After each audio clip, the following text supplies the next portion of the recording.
बिस्मिल्लाहिर्रहमानिर्रहीम। अस्सलामुअलैकुम। शौहर की वफ़ात के बाद देवर मेरा बहुत ख़याल रखता था। हमेशा भाभी भाभी कहकर पुकारता। मैं भी उसे छोटा भाई समझती थी। एक दिन मेरी तबीयत ख़राब हुई तो देवर ने हस्पताल ले जाने के बजाय मुझे घर में एक बीमार सास और देवर के सिवा और कोई नहीं था। सो ये मुख्तसर सा कुंबा था जिसको संभालने की ज़िम्मेदारी मेरी थी। मेरा देवर तकरीबन मेरा हम उम्र था, लेकिन हमेशा मुझे भाभी माँ कहकर बुलाता। मेरा बहुत एहतराम करता। मैं भी उसे छोटे भाइयों की तरह समझती। शौहर काम पर चला जाता और वो कॉलेज, तो मैं उनके घर के सारे काम कर लेती। जब दोपहर को मेरा देवर आता तो उसे खाना देकर उससे ढेरों बातें करती। देवर का मामूल था, वो मुझे अपने दिन भर की सारी रुदात सुनाया करता था। उसके साथ क्या हुआ, उसने सारा दिन क्या किया। एक दिन मैंने बड़ी हसरत से कहा, मेरा बड़ा दिल चाहता है कि बीए करूं। तो देवर कहने लगा, भाभी क्या आपने पढ़ना है तो पढ़ें, मैं आपको पढ़ा दूंगा। मैंने सास और शौहर को बताया कि मैं आगे पढ़ूंगी तो उन्हें कोई एतराज़ तो ना होगा, मगर चंद दिनों के बाद मैंने महसूस किया कि मेरे शौहर को शायद ये बात नागवार गुजरी है कि मैं उसे वक्त देने के बजाय हर वक्त किताब लेकर बैठी रहती हूँ। इसलिए मैंने देवर को कहा कि तुम कॉलेज से आकर मुझे पढ़ा दिया करो। शाम के वक्त तुम्हारे कमरे में आकर पढ़ना मेरे मियाँ को नागवार गुजरता है। तो वो बेचारा कहने लगा, भाभी कोई बात नहीं, जैसे आपको ठीक लगे। वक्त यूं ही गुजरता रहा। मेरी शादी को 3 साल हो गए, मगर मेरे यहाँ कोई औलाद ना हुई। ससुराल में बीमार सास के अलावा था ही कौन जो औलाद न होने के ताने देता।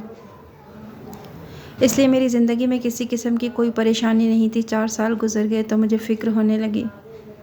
मैंने अपने शौहर से कहा कि मैंने डॉक्टर के पास जाना है, मगर वो हर बार मना कर देता। कभी कहता औलाद होनी होगी तो हो जाएगी, डॉक्टर के पास जाने की क्या ज़रूरत है। कभी टाल देता कि हाँ लेकर जाऊँगा। इसी तरह करते करते पूरा साल मज़ीद गुजर गया। एक दिन मैंने अलमारी में तफसीली सफाई की तो मुझे रिपोर्ट्स वाला लिफाफा नज़र आया। मुझे लगा कहीं मेरी सास की रिपोर्ट्स ना हो, इसलिए खोलकर देखने लगी, मगर मेरे सर पर कयामत टूट पड़ी।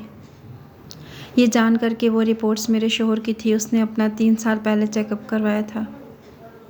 इन रिपोर्ट्स के मुताबिक वो बाप बनने की सलाहियत से महरूम था। मेरे तो होशो हवास ने काम करना छोड़ दिया। 3 साल से उसने मुझे धोखे में रखा हुआ था। शाम को जब शौहर घर आया तो मैंने रिपोर्ट्स उसके सामने करते हुए बहुत लड़ाई की कि तुम धोखेबाज हो, मैं तुम्हें कभी माफ़ नहीं करूँगी। घर में सब कुछ होते हुए भी मैं तुम्हें छोड़कर चली जाऊंगी। मेरे शौहर मुझसे माफ़ी मांगता रहा, मगर मैंने उसे अपने कमरे से निकालकर दरवाज़ा बंद कर दिया। फिर शायद वो घर से चला गया। आधी रात को देवर मेरे कमरे का दरवाज़ा पीटने लगा और चिल्लाने लगा, भाभी भाई का एक्सीडेंट हो गया है, दरवाज़ा खोलो। मैं रोती हुई उसके साथ अस्पताल पहुंची तो मालूम हुआ कि बहुत देर हो चुकी है। मेरा शौहर अब इस दुनिया और मुझे छोड़कर जा चुका था। मैं तो अपना गुस्सा उतार रही थी, मगर वह ऐसा नाराज़ हुआ कि हमेशा के लिए मुंह मोड़कर चला गया। शौहर के इंतकाल के बाद देवर ने मुझे बहुत सहारा दिया, बहुत हौसला दिया। एक दिन फ्राई मछली लेकर आया और कहने लगा, भाभी मैं जानता हूँ आपको फ्राई मछली बहुत पसंद है, भाई अक्सर आपके लिए लेकर आया करते थे, इसलिए मैं भी आपके लिए यह मछली स्पेशल फ्राई करवा कर लाया हूँ। मैंने उसका दिल तोड़ना मुनासिब ना समझा और उसके साथ बैठकर मछली खाई। देवर कहने लगा, भाभी थोड़ा खाइएगा। शौहर के जाने के बाद पहली बार पेट भरकर खाना खाया था। मुझे बहुत अच्छा लगा देवर का ख्याल करना। मैं कमरे में आई तो मुझ पर गनूदगी छाने लगी। मैंने समझा कि ये पेट भरकर खाने का नतीजा है, इसीलिए नींद आ रही है।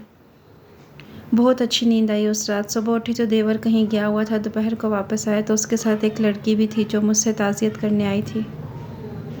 मेरे देवर ने मुंह से तो कुछ नहीं कहा, मगर मैं समझ गई कि वो ज़रूर उस लड़की से शादी करना चाहता है, जब भी तो बहाने से मिलवाने लाया है। उस लड़की का नाम लाइबा था और वो उसके साथ ही जॉब करती थी। मैं बेवा थी लेकिन खूबसूरत थी, इसलिए काफ़ी लोग रिश्ते का पूछने लगे, लेकिन मैं अभी शादी करना नहीं चाहती थी, इसीलिए मना कर दिया। देवर भी शायद यही चाहता था और सास भी कि मैं यही रहूं। देवर कहने लगा, भाभी आप मेरी शादी करवा दीजिए। अगले रोज़ वो फ्राई मछली लेकर आए तो हम दोनों ने मिलकर खाई। मुझे उस रोज़ भी गनुदगी सी महसूस हुई, मगर मैंने इसे अपना वहम जाना, क्योंकि मेरे ख्याल में वो काफ़ी भारी हो जाती थी, इसलिए नींद आना कुदरती अमल था। 3-4 दिन तक ये सिलसिला चलता रहा। एक रात ना जाने क्यों मुझे नींद में महसूस हुआ जैसे कोई मेरे कमरे में आया है। मैंने आंखें खोलना चाही मगर नींद का गलबा बहुत ज़्यादा था। अगले दिन देवर फिर से मछली लेकर आया तो मैंने उसे मना कर दिया क्योंकि मेरा ख्याल था कि इस मछली को खाने से ही मुझे नींद आती है। पता नहीं क्यों लेकिन देवर के हवाले से मेरे जहन में शक सा बैठ गया कि कहीं वही रात को मेरे कमरे में ना आया हो। फ्राई मछली खाने के बाद मुझे पता ही नहीं चलता था कि सोने के बाद मेरे साथ क्या हुआ। नींद से तो इंसान उठ जाता है, इसलिए मुझे यही लगा शायद इस मछली से ही गड़बड़ हुई है। देवर ने ज़िद की कि भाभी मैं इतने प्यार से लाया हूँ इतनी दूर से, मगर मैं उसे मना करके कमरे में चली गई। मैं बहुत अजीब सी कैफियत का शिकार हो रही थी। एक तरफ देवर पर शक हो रहा था तो दूसरी तरफ दिल मानने को तैयार ही नहीं था कि वो कोई घटिया हरकत कर सकता है। अगले दिन की बात है कि मेरी सास की तबीयत बहुत बिगड़ गई। देवर घर पर नहीं था। मजबूरन मुझे ही उन्हें अस्पताल लेकर जाना पड़ा। वहाँ पर मेरी मुलाकात लाइबा से हो गई। वो मेरे साथ ही घर आ गई। अजीब बात थी। कहने लगी कि आप वादा करें अपने देवर को मेरे आने का हरगिज़ नहीं बताएंगी। मैं नहीं चाहती कि वो ये समझे कि मैं अपने नंबर बढ़ाने के चक्कर में उसके घर के चक्कर काट रही हूँ। मुझे उसकी ये बात अच्छी लगी और मैंने मान ली। शाम का खाना उसी ने पकाया और चली गई। अजीब बात ये थी कि उस रात भी मुझे बहुत शदीद नींद का गलबा महसूस हुआ और मुझे फिर से ऐसे लगा जैसे कोई मेरे कमरे में है, लेकिन मैं आंखें ना खोल सकी। सुबह उठकर सारी सूरत हाल पर गौर किया तो ख़ुद भी शर्मिंदा हुई कि मैं फजूल में देवर पर शक कर रही थी कि ज़रूर उसने मछली में कुछ मिलाया होगा। आज तो मैंने मछली खाई भी नहीं। फिर भी इतनी नींद आई। फिर सोचा मुझे डॉक्टर के पास जाना चाहिए। उसी से जाकर पूछूंगी आखिर मुझे क्या मसला है। तबीयत भी ख़राब रहने लगी थी। मैंने बातों ही बातों में लाइबा से जिक्र किया कि मैं डॉक्टर के पास जाना चाह रही हूँ तो वो कहने लगी कि मैं आपके साथ जाऊँगी। मैंने उसे मना किया मगर वो कहने लगी कोई बात नहीं, आप मेरी भाभी भी तो हैं। हम दोनों डॉक्टर के पास गए। डॉक्टर ने कुछ टेस्ट किए, फिर अगले दिन आने को कहा। जब मैं अगले दिन गई तो डॉक्टर कहने लगी मुबारक हो, आप उम्मीद से हैं। ये सुनते ही मेरे कदमों तले से ज़मीन निकल गई। मेरा सर चकराने लगा। ऐसा कैसे हो सकता था कि मैं शोहर के मरने के बाद उम्मीद से हो जाती, जबकि मेरा शोहर तो ज़िंदगी में भी औलाद पैदा करने के लायक नहीं था और दूसरा मेरी इद्दत भी गुजर चुकी थी। तो ये सब क्या था? मेरी समझ में कुछ नहीं आ रहा था। मैंने डॉक्टर से दरख्वास्त करते हुए कहा डॉक्टर साहिबा आप एक बार फिर टेस्ट करवा लें या रिपोर्ट्स देख लें। हो सकता है आपको कोई गलत फहमी हुई हो। मगर वो कहने लगी मुझे कोई गलत फहमी नहीं हुई। मैंने जो कहा है वही सच है। मैं बार बार एक ही बात सोचे जा रही थी कि ऐसा कैसे हो सकता है, मगर मेरे हाथ में डॉक्टर की रिपोर्ट्स थीं जिन्हें झुटलाना भी मुमकिन नहीं था। मैं मरे मरे कदमों से घर वापस आई। मुझे जानना था ये सब क्या हो रहा है। इसलिए मैंने देवर को कहा कि आज रात को मछली मिलकर खाएंगे। वो बहुत खुश हुआ और कहने लगा ठीक है मैं ले आऊँगा रात के खाने के लिए। वो फ्राई मछली ले आया। मैंने कहा तुम हमेशा एक ही जगह से मछली लाते हो क्योंकि जायका रोज़ाना एक ही जैसा होता है। वो मेरा सवाल सुनकर थोड़ा घबरा गया। कहने लगा जी एक ही दुकान है जहाँ से लाता हूँ, शहर की बड़ी मशहूर दुकान है। मैं उसे खाते हुए देखती रही मगर मैंने खुद मछली ना खाई। मैंने कहा अभी भूख नहीं है, कमरे में जाकर खा लूँगी। कहने लगा भाभी कमरे में जाकर याद से खा लेना वरना आप भूखी ही सो जाएंगी। मुझे उसकी बातों पर शक हो रहा था मगर मैंने उसे यकीन दिलाया कि मैं खा लूँगी। फिर मैंने कमरे में जाकर मछली बास्केट में फेंक दी और ख़ाली प्लेट टेबल पर रख दी ताकि उसे लगे कि मैंने खा ली है।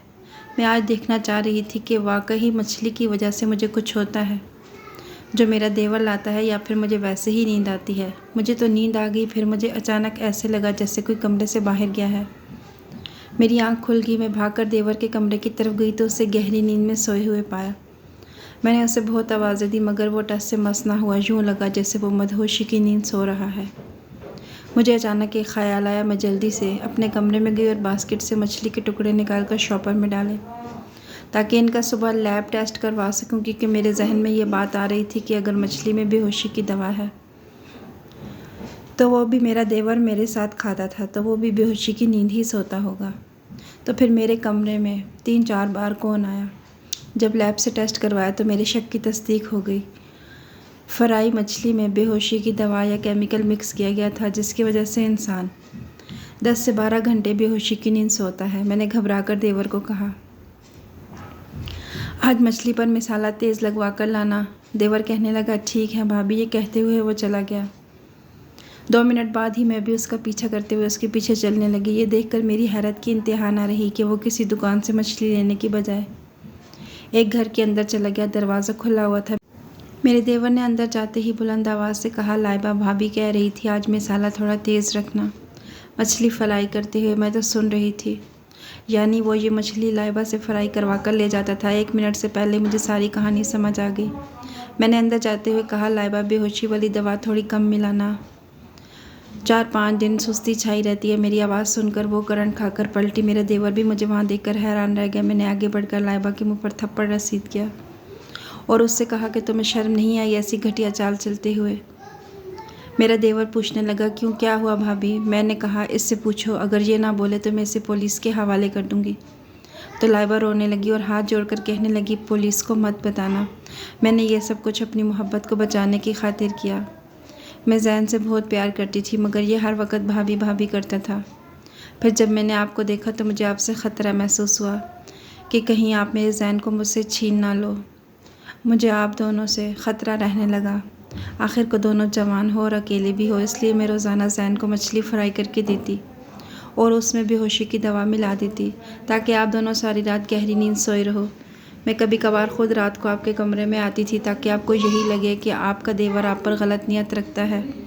डॉक्टर्स को भी मैंने ही झूठ भूलने पर मजबूर किया था ताकि आप शर्मिंदगी से मुंह छुपाने के लिए यहाँ से कहीं बहुत दूर चली जाओ या फिर अपने देवर पर इल्ज़ाम लगा देती तो वो आपको खुद ही घर से निकाल देता। दोनों सूरत हाल में आप इस घर से चली जाती और फिर मेरा रास्ता हमेशा के लिए साफ़ हो जाता।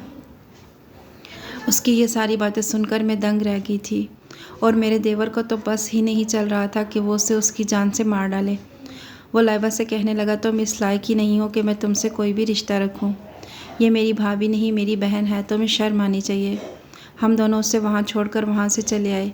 इस सारे वाक़ये ने मुझे हिला कर रख दिया था और मैंने फ़ैसला कर लिया कि मैं जल्द अज जल्द अपने देवर की दूसरी शादी करवा दूँगी ताकि दुनिया वाले हमारे बारे में कुछ भी गलत ना सोचें या फिर मैं अपने बारे में कोई मुनासिब फ़ैसला करूँगी। क्या मैंने ठीक सोचा? मुझे आपकी राय का इंतज़ार रहेगा। अगली वीडियो तक के लिए अल्लाह हाफ़िज़।